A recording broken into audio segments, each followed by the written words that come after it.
A plus B, C, Métaphore, grammaire, W, hypothèse, oxymore. Mon chou, tes couettes sont chouettes sous la couette. Les toucher, c'est chou. Y, Z. La langue française a emprunté de nombreux termes aux langues étrangères.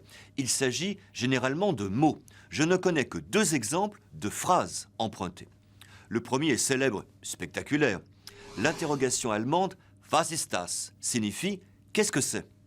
Souvent entendue dans l'Est de la France, par des populations bilingues en milieu administratif, elle s'est introduite en français pour désigner un guichet, puis un ventail mobile s'ouvrant dans une fenêtre. Un « Was ist das ?» Le second est régional et charmant.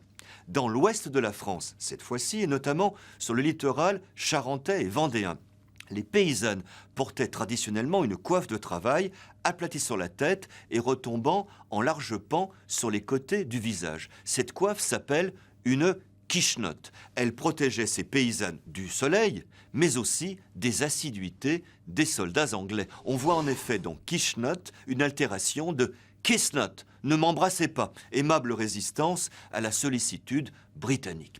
Cette explication n'a pas séduit certains savants qui récemment ont proposé un emprunt au limousin kessonata, qui signifie également coiffe.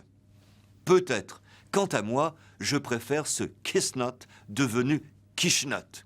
L'étymologie n'est-elle pas une des formes les plus plaisantes de l'imagination ?